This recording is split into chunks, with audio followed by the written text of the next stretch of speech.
Welcome to Momming as a Millennial, the podcast where we explore the intersection of tradition and modern parenting. Have you ever felt overwhelmed trying to balance being a mom with your professional aspirations, all while dealing with side-eye from your parents who think you're doing it wrong? Me too. I'm your host, Christine Gerizzo, a journalist, blogger, and proud mama of 2 young children. I'm so glad you're here with me. Together, we can navigate the complexities of millennial motherhood and find what resonates with our true, authentic selves. Let's dive in.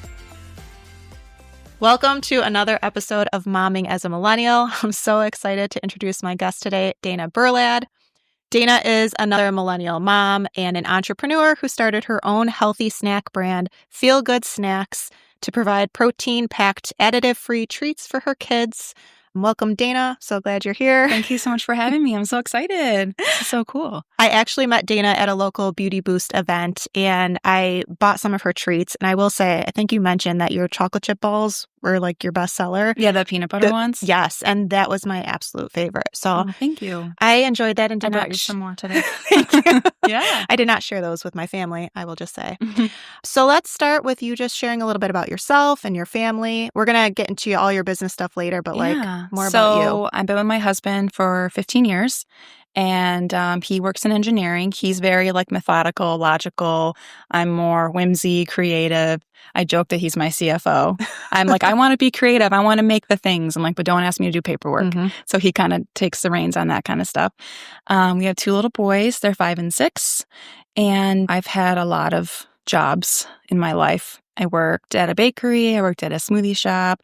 I did sales for communications, and I've nannied and so many jobs in between too. Wow. Yeah. That's awesome. Yeah. It's a lot of good experiences. Right. Yeah. And a lot of stuff to bring to the table when creating what I have now. Yeah. No, that's great. So I would love to know how you made the decision to start your own business. And to me, that just seems terrifying. Was it challenging? What went into that? Yeah. So it wasn't in my intent to start a business. So my younger son, when he was 2, he had pretty terrible eczema down the back of his legs, his booty, and his hands. It was rough.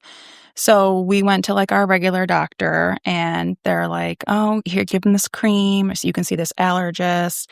Allergy panel came back nothing.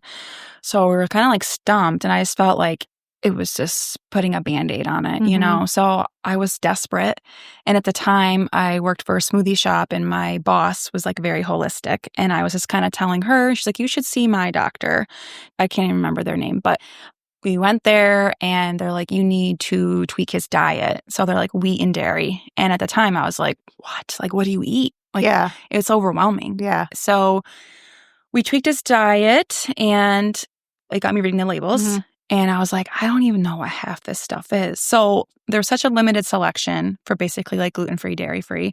And then in that selection, there's so much seed oils and gums and a lot of sugar. And I was like, this seems counterintuitive.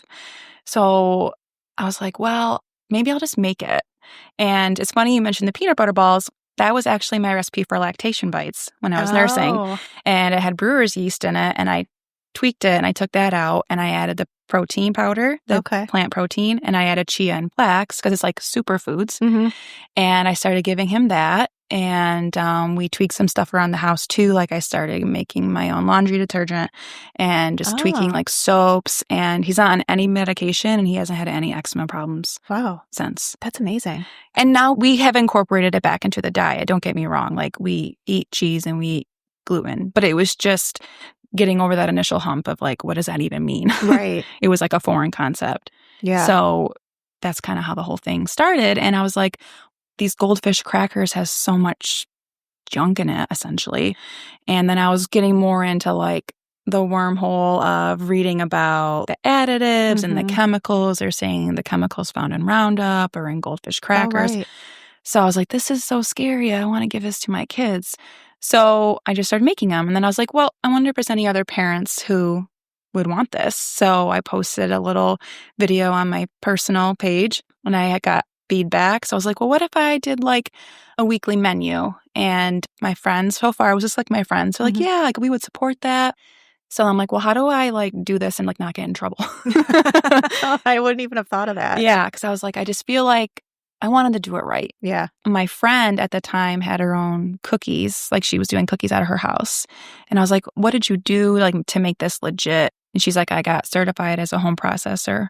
So you basically fill out an application, send it to the state. Okay. And you have to like apply for like what you make. And there's no problems unless there's a problem. Yeah. Right. So I was like, well, I'll do that and make sure. And then it just kind of snowballed from there. That's awesome. Yeah, thank you. Well, it's funny because my daughter has food allergies, and we found out when she was around 2-ish. Also, she had a reaction. And I never looked at labels before that. Why would you? And now I'm always looking at labels like, oh, what does it include? And you're right. Some of that stuff on there is scary. Well, we're like the Doritos, Pringles, soda pop generation, right? Mm-hmm. And so I'm like, well, I'm not giving him that. So what we're eating is healthy, but it's like, there's so much more to it than just don't eat Doritos or whatever. Yeah, or soda pop.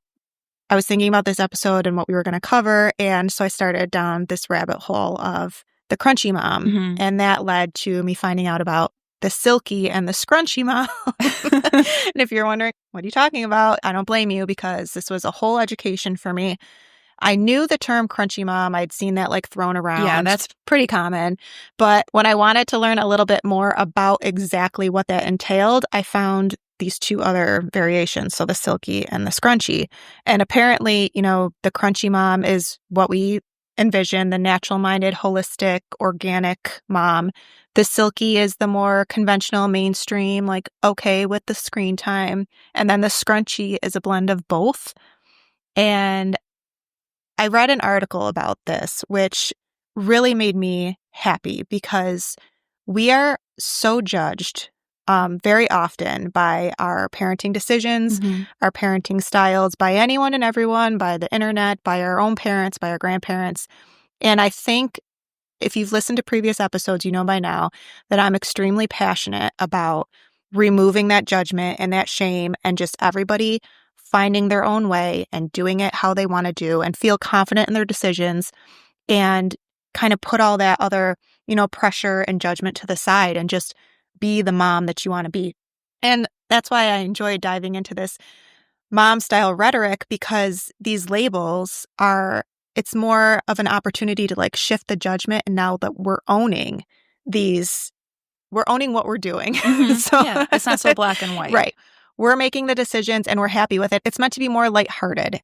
Like we're almost making fun of ourselves. So just embracing who we are. Yeah, right? exactly. And our beliefs. And not apologizing for it. Right. And it's almost like flipping it on its head. So you want to judge me for doing something this way? Well, I'm going to call myself a crunchy mom and I'm going to love it and embrace it. It works for me. Yeah. Right. So what would you describe yourself as out of those three? I would say I'm a blend. Okay. I'm scrunchy because, yes, I took my son to that holistic doctor, but we still see our pediatrician once a year. Like I'm not anti anything. Right. I'm like open to most things, I would say. Open-minded.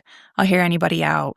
Like, we don't have tablets, but that doesn't mean I don't let my kids watch TV. Right. You know, I'm packing their lunches. I'm making home-cooked meals, but if they want a Happy Meal, I'll take them. It's not every week. It's not every month, but it's like just making it work for you and your family. Right. And I would never judge somebody for doing something different. I feel like that's what our generation's good at. Yes. It's just being more like, well, that works for you guys.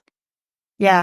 I totally agree. I definitely think I toe the line. I'm like right in the middle. And there's some things we're going to talk about where I'm like, wow, I'm really crunchy or like, wow, I'm really silky on that side. But I think like overall on average, I would be considered scrunchy. Yeah. I don't think I don't want to put that limitation on myself for anything.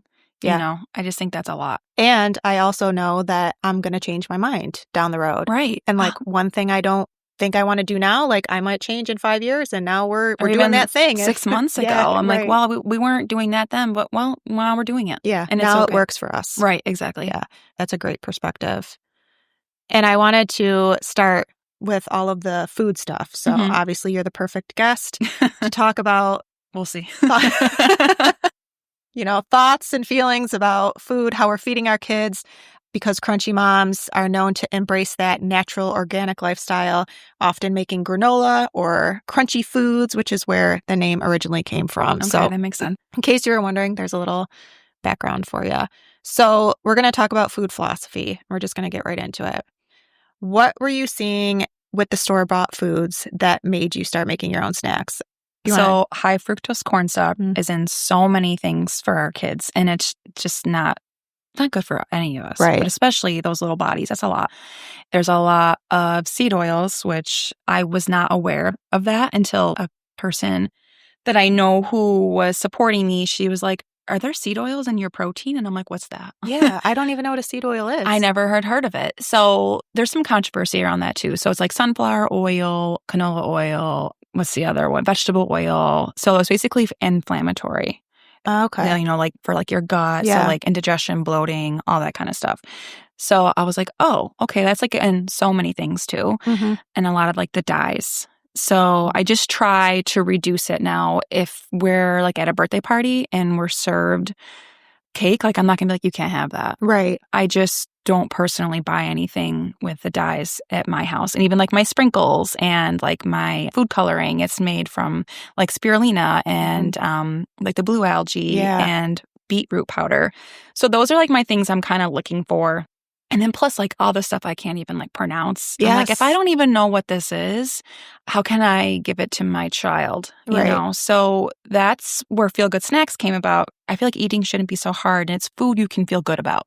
For me, it started with my kids, and now it's evolved into adults and like my husband. And I even got my father-in-law, who was like so picky about stuff. He's like, it's not bad. High praise. Yeah. I'm like, hey, that's the best it's going to get. Yeah. So that's kind of like where I'm strict about stuff. That makes a lot of sense. And it's encouraging to see that they are putting some restrictions on like the food dyes and stuff like that. Yes. I think that there's no positive, it's not nutritious. Yeah. And there's been a lot of backlash about the dyes and stuff. And there's like a lot of research. And I know that's like a whole nother thing. But I just would like to avoid it as much as we can. Yeah, no, it makes sense. What are the snacks that you make? So give us a rundown of the types of snacks. Well, it started with the protein bites, the peanut butter ones, and then I wanted to make my own. Those have chocolate on them, by the way. Yeah. Very good. Yeah, we eat chocolate. We eat all the things. So delicious. Oh, thank you. So yeah, I started with that, and then the goldfish crackers and the Cheez-Its, but I call mine like fishy crackers and cheesy crackers. And like my crackers, it's 4 ingredients. But if you look at any label, it's like 15 plus. And I'm like, I don't even know what half the stuff is. Right. Yeah. And then I was like, well, I grew up eating Pop-Tarts. Who doesn't like Pop-Tarts? I love a Pop-Tart. I don't buy them because I'll eat the whole box. Yeah. So I started making my own Pop-Tart squares and oatmeal cream pies. And I added protein powder to it and my own Oreos. And I added protein powder to that. And everybody loves like funfettis. So then I started making cookie dough bites and then adding like the funfetti sprinkles, but they're like dye-free and adding the protein. So I was trying to add protein. And again, like when I first started, I was buying protein I'm like, oh, this looks good. And then as I got more educated, maybe it's not, just because there's a lot of like deceiving healthy foods too. And I'll catch myself. I'm like, oh, that's like pretend healthy. Right. Oh, that's a great way to put it. Yeah. And then like you really look at the ingredients and you're like, maybe not. So actually somebody just tried to get me to purchase their protein powder, and I heard them out. We did like a Zoom about it. And I was like, can you please just send me the ingredients? And it was like seed oils, and there was xanthan gum, and there's like gum is a binding agent. So if it's doing that to the food, what's it doing to your stomach? And like me, any woman, any person, we all get bloated, indigestion, always feeling like that fullness. And I was like, maybe that's it because it's in so many things. And it's just like little things like that. And once you just have less of that in your diet, the better you feel. I found that to be true with me and my family. So what is that gum? Like, what's the purpose that it's serving? Like, if you don't need it in your snacks. Yeah. So it's a binding agent that it's not in gluten-free flour. So it needs it to hold a structure. Okay. So I don't really know why they put it in protein powders. It just seems so unnecessary. Yeah. So I found some really good, like Truvani is 5 ingredients. That's a plant protein. And some other ones that I found on Amazon. And I'll kind of rotate too. It's like what has good ingredients and like I want a good price. So I don't ever have to do anything to my supporters, like increasing anything. Yeah. But it's tricky to find clean. Right. It's like, I don't really like to use that word, but it's more streamlined ingredients. Yeah. Huh. Interesting. I never thought too much about I see that gum stuff on everything, but I'm like, what is it doing? And what would happen if we didn't have it in there? Yeah. So did you make your own baby food? I did not. Okay. So we were always, I would say, like a healthy family, but I did not make my own baby food. But I was buying, at the time, I was buying like puffs, and now there's like a bunch of research on that. Yes. And I was buying like the glass baby jars, like, oh, I know a glass is better, because it's like not the plastic. Right. And then, I mean, if I was doing it now, I would be making my own stuff, but I did the best I could with the information I had at the time. Yeah, I agree. I had a rough postpartum period, so Sorry. I was just adjusting to motherhood. Yeah, it's a lot. So it was not even on the table for us making our own baby food. I was like, we are strictly in survival mode. But same thing, like I was doing the Gerber glass jars. And then it was right around the time we were having kids, but that study came out about the lead. Yes, it was. I have the stat here. I bet. It found heavy metal contamination in 95% of tested baby food. Yeah. And so with my daughter, because she was coming like on the tail end of that, I know there was a lot of talk about the arsenic and like the rice. Yeah, the rice cereals and like the husks, all that stuff. So we were always told by our pediatrician, like that's the first solid food. So like we didn't even do that with her. So already like making those tweaks. But yeah, if I could go back, I would do it completely differently. Yeah. I still don't know that I would be making my own baby food, to be honest. But a lot of what I was reading too, like the Cleveland Clinic was saying that the heavy metal contamination usually occurs during the growing process. So like especially with root vegetables like carrots and sweet potatoes. They say sweet potatoes is like the biggest culprit. Right. And that's coming while it's in the ground and like growing. So even if you were to make your own food from that, right? Like it's scary. Exactly. How do you mitigate that? What am I supposed to do? What are we supposed to eat? It's like a lose-lose situation. I know, because then it's like, well, then at least it's already done for me. Right. If I'm going to eat it anyways. It's a weird thing. I think we just all try to do the best we can. Yeah, I agree. And I did like give my daughter a lot less sweet potatoes than I was giving I wouldn't my buy son. anything with it unless like I made it myself, So, yeah. Definitely a learning curve. All right. This is kind of like a hot button issue, I think, for some people. Do you buy organic or conventional or like do a combination? So I think in theory, organic is amazing because they say there's no glyphosate. I'm going to trust you on that. I might be butchering that word, but it's like the chemical that they put on conventional. But at the end of the day, me or any family, if we can't afford to buy organic strawberries, do we just don't eat strawberries? Right. I think it's a great idea in theory. And if that works or if whatever, then that's what you do. But I'm not going to not have strawberries because I can't afford the $7 organic ones. Right. So that's how I take it. Do a lot of our shopping at Aldi, and I always come home and right away I dump all the berries in a bowl with cold water and baking soda. You're supposed to let it sit for like 5 minutes, and that's allegedly cleaning your fruit for you. And yeah, I would love to be able to buy all organic, but like it's just not a realistic thing for my family, and I'm sure a lot of other families. Yeah, we're the same. Like we do a blend as much as we can. And the strawberries are ridiculously expensive, especially off season. Yes. Like right now, there's no way we can buy organic. Maybe the Easter Bunny will bring the kids strawberries. Instead of candy. It's a bougie fruit. Love that. And also like true organic, like what's really organic. Right. And I've read about that too. So it's like, what can I trust? So I'm like, you know what? I'm just going to buy the food and I'm just going to clean it and feel good about it. I did find something interesting. And this is something we were looking into a while ago. They have the Dirty Dozen. Yes. Like spinach, strawberries. I think strawberries like the biggest. That's why I said that. No, you're absolutely right. And that's one of our favorite things. The spinach, the pears, peaches. I'll put all this in the show notes, but essentially, the Dirty Dozen are the fruits and vegetables that have the highest pesticide residue levels. And then there's the Clean 15, which I just learned about this one recently. The Dirty Dozen I knew about, but they're the least likely to be contaminated by pesticides. And again, I'll throw that in the show notes so you can take a look at it. So if you have to like pick and choose what you're going to buy organic or not, at least this helps kind of direct you into what truly you would benefit from buying organic from. Yeah. Okay, this is like one of my favorites. Pop and juice. Okay, so we don't buy soda, and my husband doesn't like any carbonated beverage. Oh, me either. That's hilarious. Oh, really? Oh, that's funny. I feel like I've never talked to anybody else who's ever felt that way. Yeah.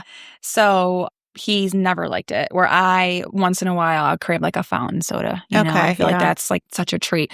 But then the more... Again, like the sugar and like I can feel it on my teeth, the soda like sitting there. I'm like, it's gross. But I do love a carbonated beverage. So I have like seltzer waters and once in a while I'll treat myself to like an Olipop. Oh, okay. Yeah, because it has 9 grams of fiber in a can. Oh. And as women, we're supposed to have like 35 grams of fiber a day. I know, I'm failing on that. It's a whole thing. Yeah. It's like I'm like, I gotta eat the protein. Yes. It's a full-time job just eating. So, yeah, I'll have an Olipop sometimes. And my children, like I said, we don't have it in the house. So my little one takes after his dad. He doesn't like it. He's like, I don't like the bubbles. But my older son, if I have an Olipop and he's home, I'll pour some in a little. And he thinks he's so cool having a soda. Yeah. So what about juice? Do you... I don't really buy it. And if I do, it's the ingredients where it's like tart cherries. It's like 100%. Like not like juicy juice. Remember juicy juice? Oh my gosh. Like remember the can opener? I do. Yeah. Both sides. You had to pop both sides for ventilation. Yep. The grape. That was what we always had that growing up.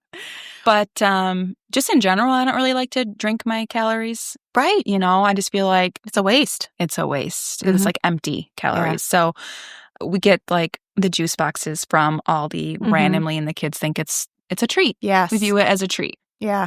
I feel like I've been conditioned that juice and pop are the worst possible things you can give your That's kids. Our generation. Right. I know. Because like the doctor would be like, yes. How much juice do you have? Every I'm like, time. Oh my gosh, every time. Every time I go to the pediatrician or the dentist, that is the first question they ask. Like, how much juice are you giving your kids? Like, it's the worst thing in the world. Yeah. But I do get it. High sugar, lack of fiber, could decay teeth. Like all of that makes sense to me. But I've never liked pop. Yeah. I don't like the fizzy. We have never had pop in our house.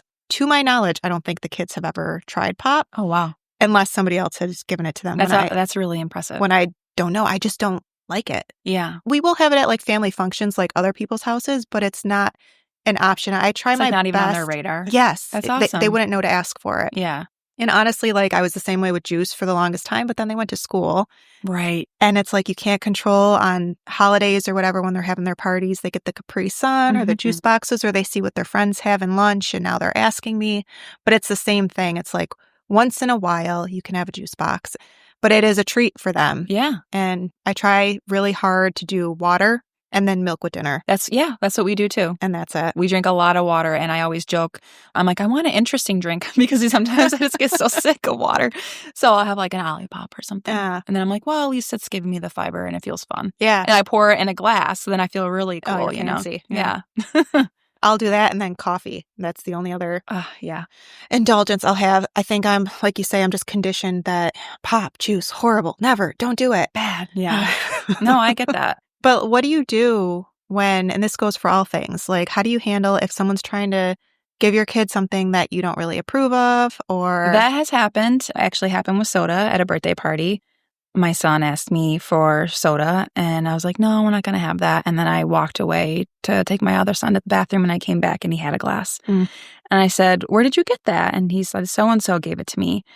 And that person looked at me and they go, sorry. And I looked at my son because it was really his responsibility. He was old enough. I told him no 2 minutes prior. Right. And I was like, we don't drink this. And he just kind of looked at me, and it's never happened again. And that's the thing too. It's like, I don't want to shame or create like another eating disorder type thing where people are like hyper aware. Like, I don't want to create another problem for my kids. Like, oh, I can't have this. This is bad. The way I balance that is I'll let them have some of mine at home and stuff. And when we're at a party, that was the only time where a situation like that has happened. But like with family stuff too, I've gotten comments like, why can't he just have that? Maybe when he's older. I'm like, but why does he need that? Right. It's just sugar. Yeah. And it's your decision, not theirs. Right. Yeah. So it's like getting more comfortable in the uncomfortable, because not everybody's going to agree with you. Even like tea. And I'm like, well, there's caffeine in that. My child doesn't need to have iced tea. Yeah. It's hard to set those boundaries, especially with family members. And there is the judgment. There's the fallout. There's the criticism. Like I've dealt with it all. So. Yeah, exactly. It's like tough. I can't control everything. I only have a small window where my kids will let me pack their lunch. And so my goal is to instill this stuff in them so that they can make good choices when they're on their own. Right. I think that's what any parent wants, right? Absolutely. Yeah, and this kind of leads me into the whole talk about sugar. Like, when did you introduce sugar to your So kids? for my firstborn, I waited like the year. I Yep. was like, okay, your first birthday. We got a little smash cake. We did the whole thing. Mm-hmm. And then my boys are 18 months apart. So when my oldest was 2 and the baby was 6 months, I mean, not 6 months, but I would say when the baby was like 9 or 10 months and the older one would be having like, say, a fudgesicle or something. I'd be like, I wouldn't give the baby one, but I'd let him like lick it. And I was like, oh, I'm so like loosey-goosey with this one, right? You know, it felt more like, ooh, we're like towing the line here. Yeah, throwing the rules out. Yeah, exactly. Like nothing matters.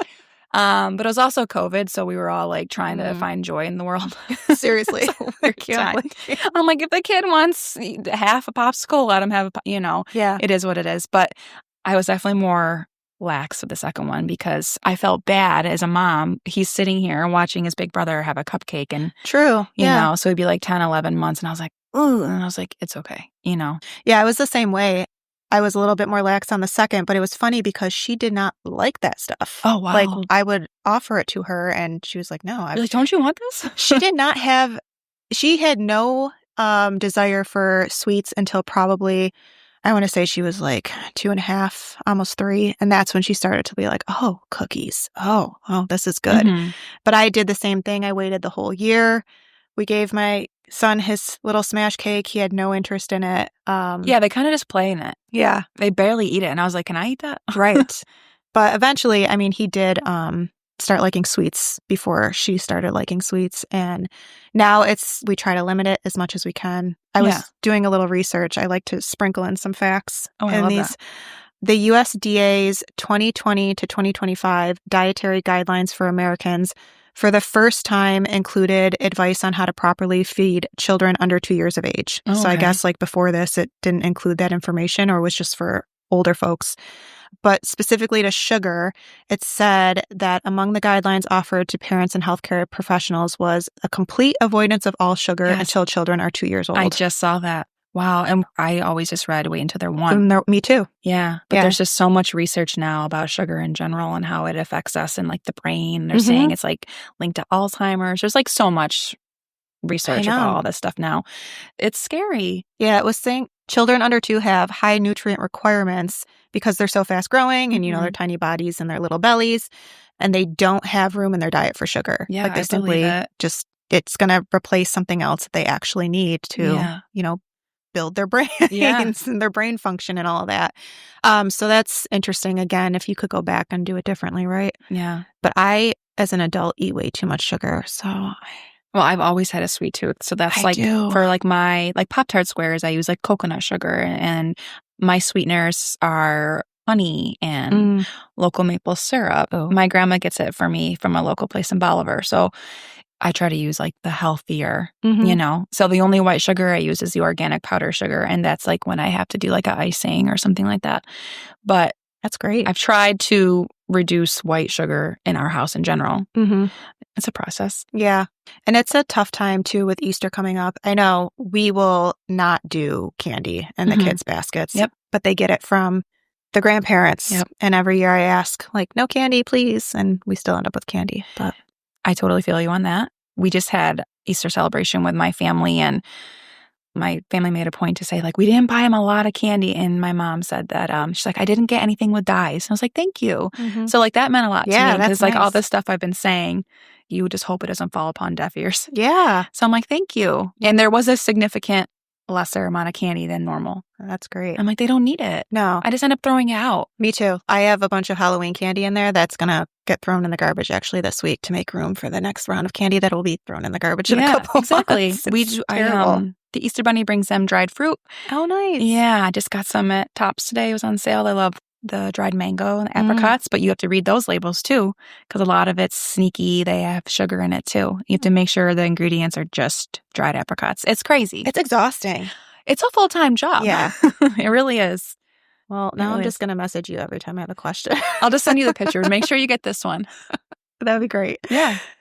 All right. So I think we talked enough about food. There were a couple other topics I wanted to talk about, like in terms of what crunchy moms do versus Silky and all that, but just some things I've been thinking about and I thought would be interesting to discuss. So starting with the medicine cabinet.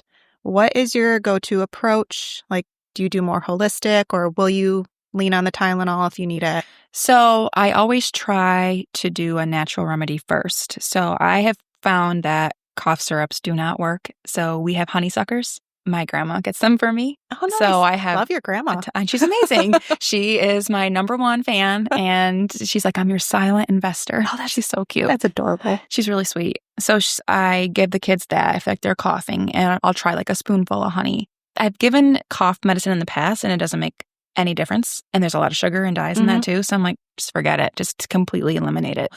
And then like if they have a headache, I always tell my kids to drink water. And then I bought some electrolyte packets and I'll give them that. And that's what we drink in lieu of like Gatorade. Yeah. Remember when we were sick? Like, oh, have Gatorade. Right. Well, there's a lot of sugar and a lot of dyes in that too. So I get electrolyte packets and my kids love it. Anytime there's they have like a sporting thing or in the summertime, it's like a special drink to them. Yeah. So we do that. And if like it's still, I mean, obviously like a fever, I'm going to give my children Tylenol, Motrin, but I just get the dye-free. Yeah. Oh, so yeah, it's in the wheelhouse, but it's like, I'm going to try X, Y before I go to Z. Yeah. Does that make sense? Yeah, absolutely. And it's funny you mentioned cough syrup because my kids, neither of them have ever had cough syrup.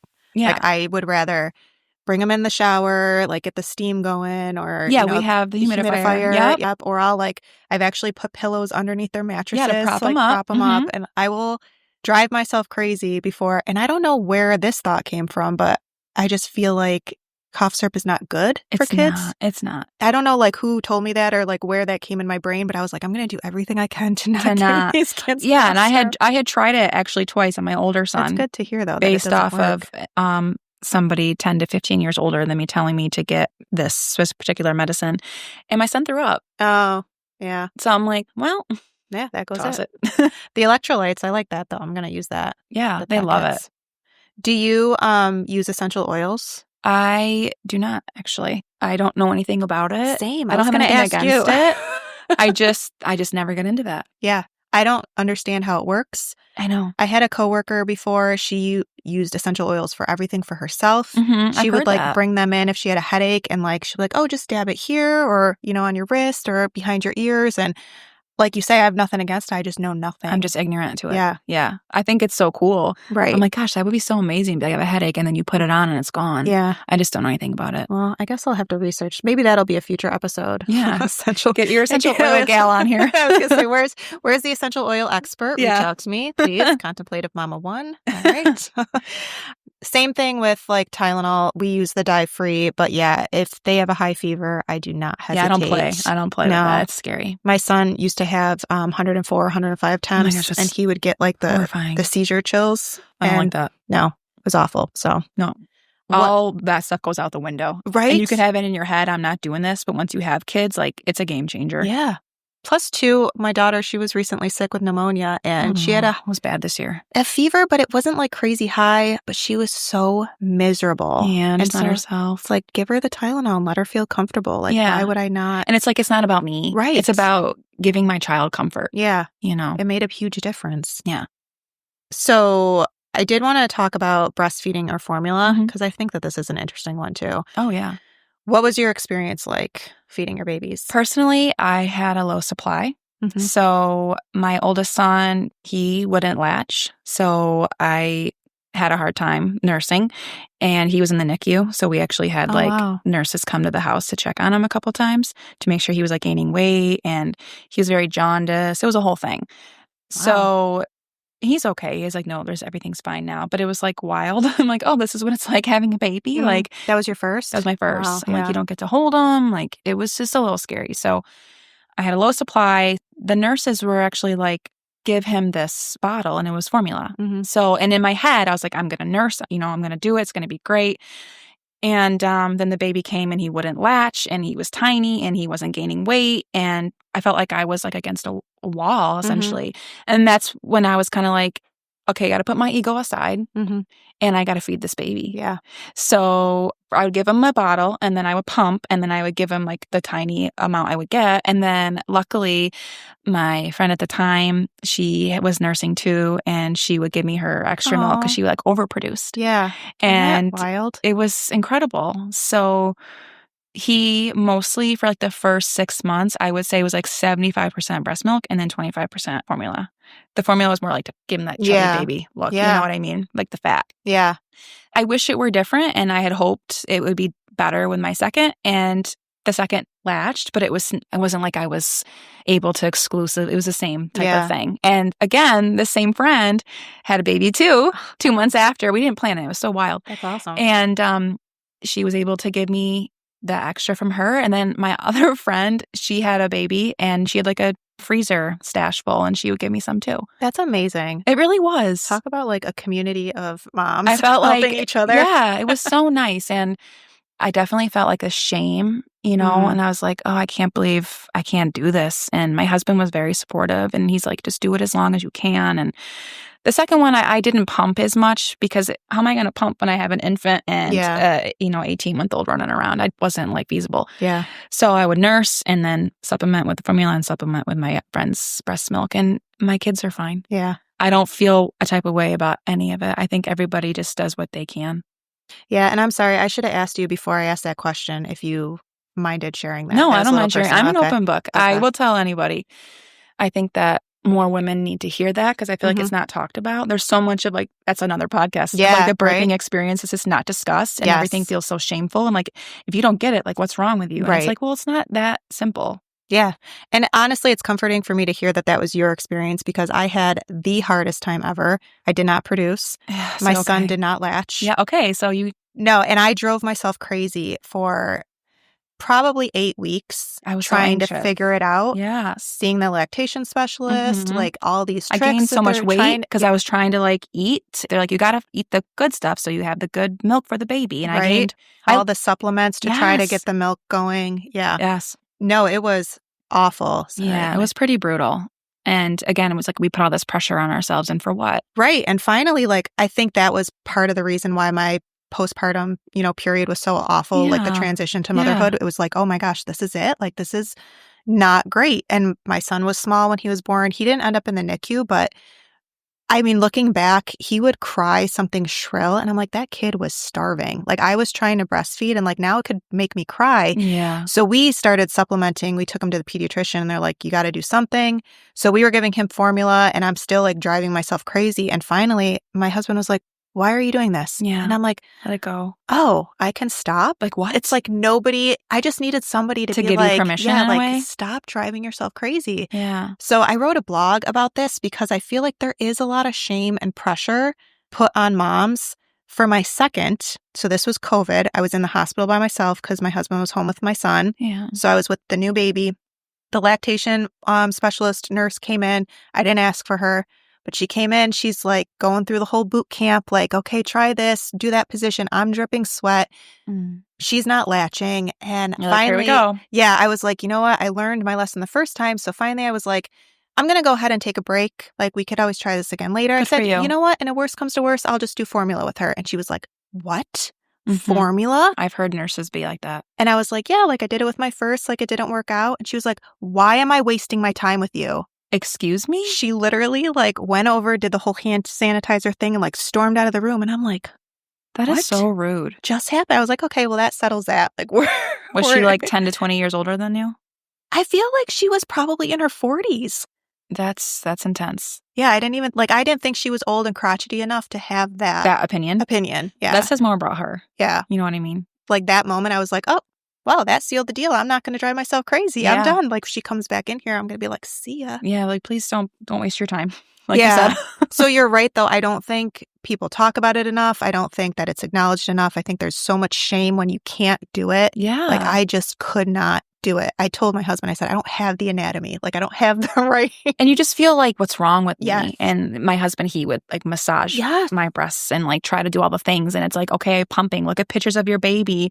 And I'm like, what was wrong? Like, why is this not working? And I would do it all the time and like maybe get 3 ounces. Yes, me too. And then I would keep like a journal of like everything I was eating. And like, I remember one time I got 5 ounces and I was like ecstatic. Yeah. Because I was like, what did I eat? So I'm like trying to like replicate that diet. And then I drove myself crazy. Yeah. It was a whole thing. Yeah, it's not right. No, it's not. The last thing I think we're going to talk about is sleep and schedules. We kind of touched on this, but I have a feeling I know what your answer is going to be. Like, Uh-oh. But what is your approach to like sleeping, co-sleeping, cry it out, All that jazz. pressure from the pediatrician, the parents, all that stuff? Yeah. So my sons, they slept in our room until they were like 3 to 4 months, until like they got too big for like the little bassinet. And then I was like, all right, it's time for the crib. So they would go into their rooms, and my husband works full time. So when he was home on maternity leave with me, he would kind of stay up till like 11 and do like that, which was nice with the formula because we could do that. Absolutely. He would stay up till like 11 and do like the 9 o'clock feed, and I would kind of sleep 8 to 11. And then like the nighttime, that'd be like my job. And that's just kind of how it's always been. And that's what's worked for us. Yeah. So in the middle of the night, it would be me getting up with the boys, and my husband would help when he could. So I would bring them into bed if it got to be like the third or fourth time. And he was more, it bothered him more. But I was like, this isn't forever. This is going to be, we just need to sleep. Yeah. And again, I'm not sleeping on the bedroom floor. Yes. But my kids are 5 and 6, and now they go to bed between 7:30 and 8, and they get up between 6 and 6:30 every day. And they took great naps, and everything's fine. You know, the older one, I told you, he's starting to get to the age where he's having bad dreams and like, I don't want to say it, but like anxious thoughts, kind of, you know, not that I want to put a label on him, but like I'm an anxious prone person. I'm seeing that in my son, my oldest one. So I'm like, well, I want to help him. But the little one, he'll sneak into our bed. You know, there's sometimes there'll be like a week where he's in there 3 nights, and then it'll be like months where he doesn't come in. So, and I'm fine with it because it's not like they're going to be 20 and sleeping in our bed. Yeah. I don't have a problem with it. But I know a lot of families, they just co-sleep, or they'll sleep in the child's, whatever. And that works for that family. Yeah. So yeah, I agree with everything you're saying. And it's funny because my husband is the same way. He hates when the kids are in the bed. And I'm like, then just smooch up on me. Come on this side because I need to sleep. Yeah. And I don't really care. Yeah, you get to a point where you're like, I just need sleep. And there were times when we were really trying to, I feel like 2-ish was like that tricky, like they can start getting up on their own. And my oldest, he was more difficult in the sense like, okay, I'd put him in his little bed and I would hold his hand and I would kind of, but I didn't want to do it till he fell asleep because then that's like a crutch, right? So like when he'd get a little sleepy, and then it'd be like, I would just sit next to the bed. We wouldn't be touching. And then you just kind of like, and I don't know how, you just do it. Yeah. You just do it. You're far better than I am. My son, he was a terrible sleeper from day one. It was awful. I rocked that kid to sleep every single night for almost 2 years. And the only reason I stopped is because I was pregnant with my second. Yeah. And I couldn't hold him anymore. Yeah. But I mean, I don't rock him now. He's fine. It's fine. You know, I remember the pediatrician like trying to push the cry it out just for my like she meant well. And it was like for my sanity's sake because we were having so much trouble with him sleeping. And she said, he's going to be sleeping in your bed forever. Like you gotta, break this now because it's going to be a habit that he's just going to think it's okay. And that's not the case at all. I think both of my children were wildly different. My daughter, we would cry it out method with her, put her in her crib. She would like lay there and do. And the next thing you know, she's asleep. You're so funny. My son would cry for hours. Yeah. Unless you were like, and now, like I say, even today, I'll just rub his back a little and he goes to sleep and that's it. That's nice. But if he sneaks, he's the sneaker. He sneaks in. He sneaks into the bed. And on your side always, right? Always. Yep. And that's fine. And I know, honestly, I love that. I kind of love it. I told him, I said, just, push up against me. It's totally cool. My husband, he deals with it. Well, I told my husband, I'm like, bothers you that much? Then you go in his bed. Him and I can sleep in here. Well, I'm like, you want to sleep? I want to sleep. He wants to sleep. At least my son, like my daughter's a wild sleeper. If she was in bed, like she'd be kicking us and waking us up. At least he's like mild. And so we can all sleep together. But again, it's occasional now. Like, yeah, and I don't hate it. No. I think it's sweet. And I'm like, how lucky are we that we're his comfort? You know what I mean? Yeah, like, I totally agree. This is safe for him. And I think that's like, what else could you ask for as a parent?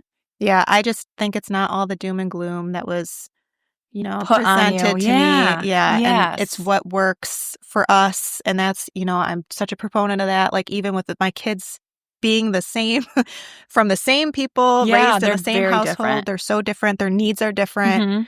And so I'm just trying to like meet them where they are. So yeah, I agree 100%.